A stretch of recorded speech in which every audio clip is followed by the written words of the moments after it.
Hey everyone, welcome to Adventures in Everyday Cooking, where every day can be an adventure in your kitchen.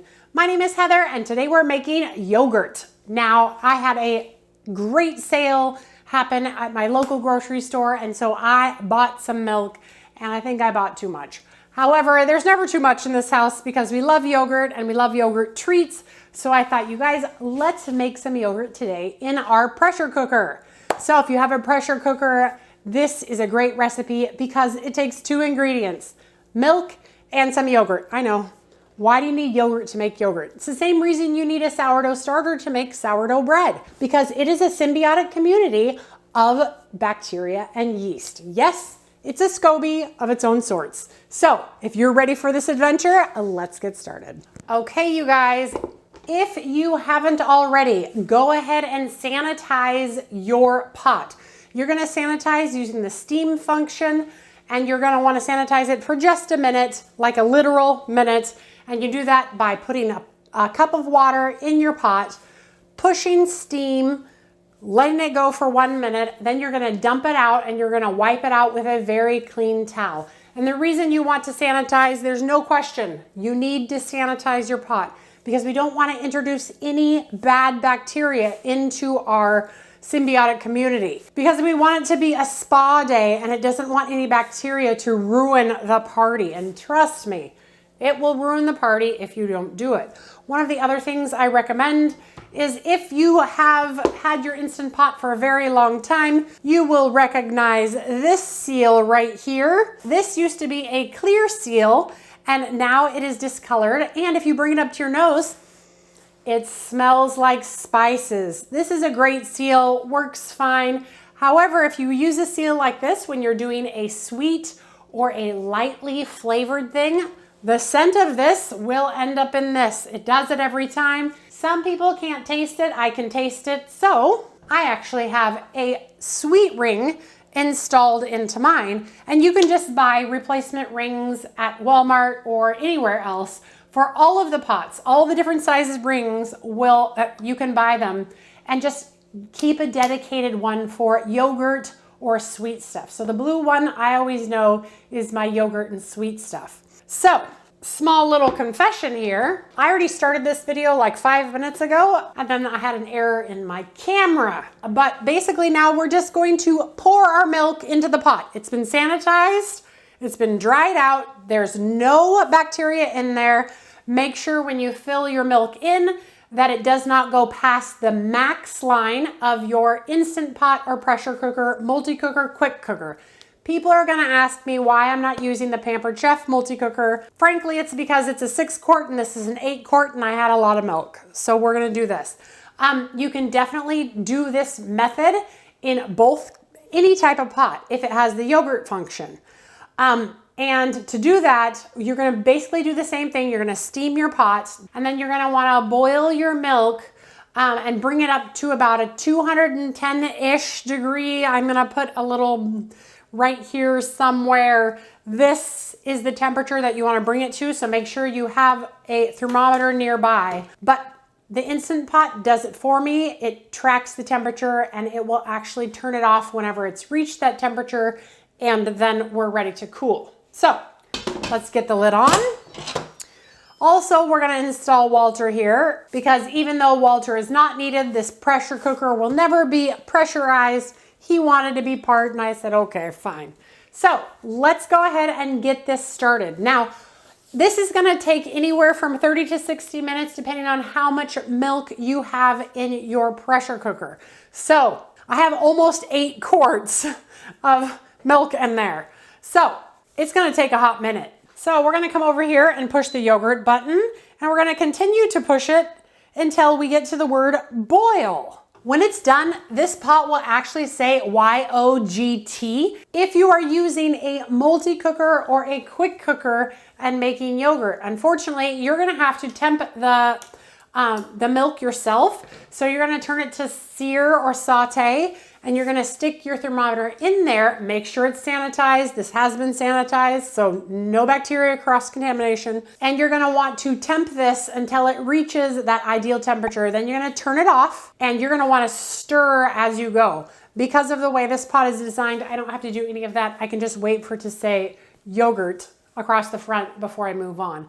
But once this comes to temperature, turn it off, and then you're gonna want to cool it. Everybody, even me.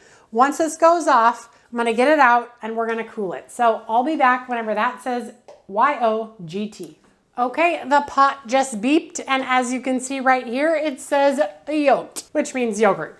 So we're gonna take off our lid. There should be no pressure because it wasn't a pressure thing. I'm gonna set my lid over there for right now. Make sure you don't put it in anything because it's still sanitized, so keep it sanitized. I'm gonna take my microwave grip set here, and I am going to lift my pot up and out and set it on something else because I want the most amount of surface area around my pot so it will cool the fastest possible. Every 10 minutes or so, I'm gonna go ahead and stir this so that I know what temperature it's at, but I'm looking to cool this to a balmy 110, 115 degrees. About 120, I wanna start getting everything ready to go. So it is at 183 right now. So I'm just gonna leave my sanitized temperature probe there. I'm gonna do some more stuff around the kitchen, and then we'll be back when this hits 115, 120. Okay, welcome back. We are now at 120. So what I'm gonna do is I'm just gonna start readying my yogurt if I haven't done it already. So I'm gonna ladle just a little bit of the warm milk out, and then let's go ahead and check the temperature of this milk.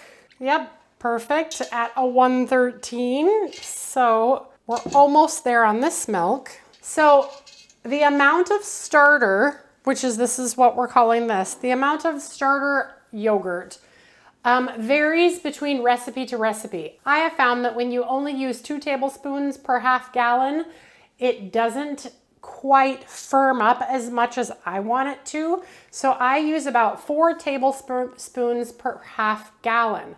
So that equals about a little under 3/4 of a cup for me. And so I'm mixing in quite a bit of starter. You probably won't be doing as much yogurt in your pot. So 2 to 4 tablespoons. I would start with 4 tablespoons and then go down from there. Like the first time you make it, use 4. And then if you think that you want to try 3, but I don't know why anybody would just use 4 because it works and it works great. So use what you got, but let's go for 4. So I'm going to mix all of this into this bowl here because I want to actually make this as smooth as possible. So I have a little whisk and I'm just going to mix it until it's well combined.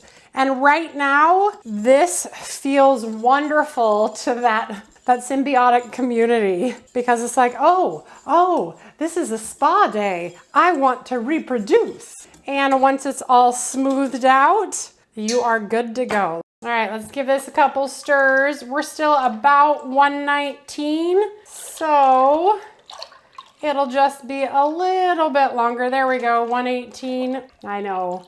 Takes forever to come to temperature. All right, as soon as you're stirring and your thermometer doesn't go above 115, you are ready to go. So what I'm gonna do is I'm gonna take our starter culture, which is all mixed together. I'll give it one more mix just in case. That's fine. Keep this because you're gonna want this in a second. And we're just gonna add it to the pot. All right, and we're gonna take our little whisk. This seems silly, but since this is the one that's clean, it's fine. Get a longer whisk. Don't use the mini one. And just whisk it throughout. It should incorporate really well because we pre-mixed over here, so you shouldn't get any lumps or anything. That's fine if yours has air bubbles, but when you are done with this yogurt, those air bubbles don't really pop. I mean, they do kind of, but not really. And there'll be bubbles on the top of your yogurt. That's okay. It doesn't change the texture or the flavor of your yogurt. You just may have bubbles on the top. First time that I did that and I got all those bubbles, I was like, oh, and I skimmed them off, but they tasted the same. So just mix them in and it's fine. All right, into the pot it's gonna go. All right, and on goes our lid. And we are gonna seal it And we're gonna make sure that he's sealed too because we want it to be a nice little sauna. So on this pot, we are gonna hit yogurt, we're gonna hit it again, and then we are gonna go either to 8 or 16 hours. I'm gonna go ahead and go to 16 hours. Why does it matter? 8, 12, 16 hours. Some recipes say 12 hours, some say 8 hours, some say 16 or even 24 hours. This is the point where as you start to develop your taste for homemade yogurt, you decide how tangy you want your yogurt. So if you want something more like a sour cream, so not so tangy, do it for 8 hours. But if you like really tangy, do it for more like 16 to 24. I'm gonna do mine at probably, well, we'll see when I decide to be done with it. Anytime after 8 hours, this yogurt will be done. But I like it a little bit more tangy, and so does the rest of my family. So we're gonna leave it in for a while longer, but we'll see. Because I might just be like, I'm done. I want my yogurt. I want to eat it. Let's get it done. So I'll be back in 16 or so hours. It's tomorrow. So, and you'll see the yogurt that we have. And we're going to do one better. We're going to make it into Greek yogurt too. I know. I'll have some regular and some Greek. We love Greek here. So be back.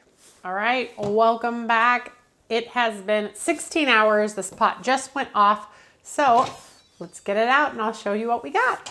All right, and as I mentioned, you can see here that the bubbles did indeed stay on the top of the yogurt, which that's totally fine. I'll show you what's underneath. So I'm just gonna take my spoon here and look at that. Look at that yogurt.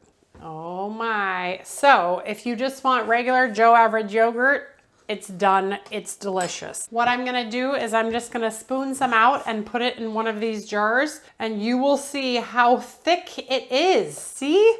It is yogurt texture. It is amazing. So if you want just regular plain yogurt that's not very Greek, it's perfect right there. Now, if you want Greek yogurt, there's another step. So what you're gonna need is a very large bowl, a sieve or a colander of some sort, and a flour sack towel. What we're going to do is we're going to spoon this out into the flour sack towel on the colander or the sieve over the bowl. Now, depending on how Greek you want your yogurt is how long you're gonna let it sit. Because what we're doing is we're draining the whey off of it.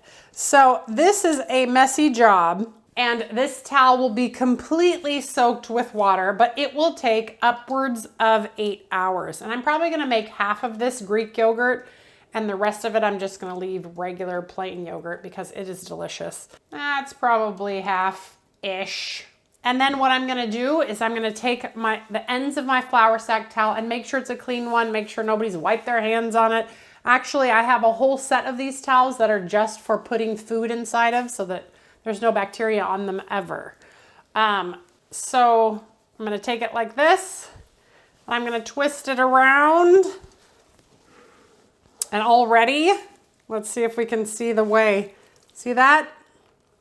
The whey is already coming out. So give that about 6 to 8 hours to drain, or as long as you can humanly wait. We're gonna leave it on the counter for just a little bit so it can kind of come to room temperature because it's about 110 degrees in here. So probably about 20 minutes or so, and then I'm gonna get it in the refrigerator for 6 to 8 hours. Meanwhile, we are gonna get all the rest of this yogurt portioned out. Now, because I'm not sealing these are just for eating. It's not super important that your rims are without anything on them because everybody is just going to eat them in the refrigerator anyway. But I get them in little single serve containers like this, and then my family can just eat them as they come out of the refrigerator. Now, you can add your fruits in the bottom of this and then put your yogurt in so that its stuff is already ready to go. So I'm gonna show you a couple of those. So I'm gonna use the natural Smuckers, which is the natural jellies that only have raspberry, sugar, and fruit pectin in them. There's no other high fructose corn syrup or anything added to it. And I will make a blackberry one. So let's give it a little mix. I don't want it to be super clumpy at the bottom. So this will just be like a fruit at the bottom cup. And this is the way that my family loves to eat these because they know what's in the bottom. So here's the fruit at the bottom one. This is blackberry. So then I'll just take my yogurt and pop it on in there. Now, certain individuals in my household love there to be room at the top for granola. So I leave a tiny bit of room, but usually if they want to put granola, they just pile it on the top and then take a few bites and pile some more. So there we go. Blackberry yogurt ready to go in your refrigerator. Now, my favorite is the raspberry one. So I'm gonna make a raspberry for me to eat right now. And again, we will give it a little stir. And look at there, perfect. Isn't that cute? I know yogurt's not really cute, but it is whenever you make it yourself. You're like, man, I made that, that's amazing. Okay, so then when I eat it, I just bring it out of the refrigerator and then I give it a good stir, just like the fruit at the bottom cups. Now this is still a little bit warm. It's not often that I eat warm yogurt, but it is so good that you can definitely eat warm yogurt and you won't be sad. And technically, you can stir this all together like this and then just get it in your refrigerator for those picky people who don't like to stir it up themselves. But all my family likes to stir it themselves. Okay, here we go. There is nothing better than homemade yogurt. So creamy. The texture is absolutely perfect. And even though I left it for 16 hours, it's definitely not too tangy. Though I should taste it to see how tangy it got in 16 hours. Because it's probably not too tangy. No, it's very good. So 16 hours was perfect this go round. Maybe it was a milk difference. I'm already halfway done with this yogurt. I'm telling you, it's good. So what else can you do with this? You can also take your freezer containers and fill your yogurt into freezer containers so that you can use it as like a frozen treat. You can pre-mix it with some of the jellies and spread it out into a pan and crack it up like frozen yogurt crack. I don't know if you've seen those recipes, but because we like yogurt so much, I'm just gonna fill my jars up and get them in the refrigerator. And then I'll be doing this again next week. Probably not with such a big batch, but milk was on sale, so I had to do it. Unless you thought I wasn't gonna show you what it looked like when it was Greek yogurt after just 8 hours.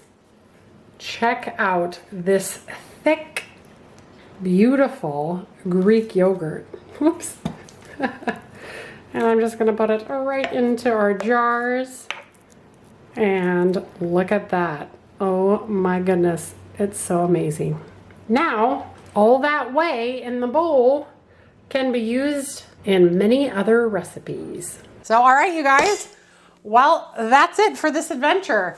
I absolutely love to share my adventures with you, and I'm so glad that you came along. I do yogurt quite often, and I know sometimes it's scary to ferment things or to like colonize, which is what we were doing. When you have a pressure cooker with the yogurt setting, it's really a no-brainer. It does all the work for you. The only key things that you want to remember is to sanitize your pot. Temperature, temperature, temperature. You want to pasteurize, boil that milk, get all the bacteria out, bring it back down to 110, add in your starter culture, which is just yogurt from the store, plain yogurt from the store anywhere, and then get it set for 8 to 16 to 24 hours. Actually, it's 8 to 24 hours. That's the science scale. It's that easy. You saw it. It's that easy. All right, you guys. Well, if you enjoyed that adventure, give this video a like. It really does help me to know that you have enjoyed this adventure, and it tells me where I should go next. But if you have some ideas on what you want to see, people are always leaving me comments and saying, hey, have you tried this? And I'm like, no, but I want to try it. So let's do it. And that becomes my next adventure. So if you guys have an idea, I read all of my comments. I may not get to the comments like right away, but I do indeed read every single comment that comes onto my video. And I try to respond to all of them, but sometimes life. But I would enjoy very much if you would leave me a comment and let me know what you'd like to see next. Otherwise, I'm gonna finish this and I will see you on the next adventure. Bye. After I eat this, all gone because, oh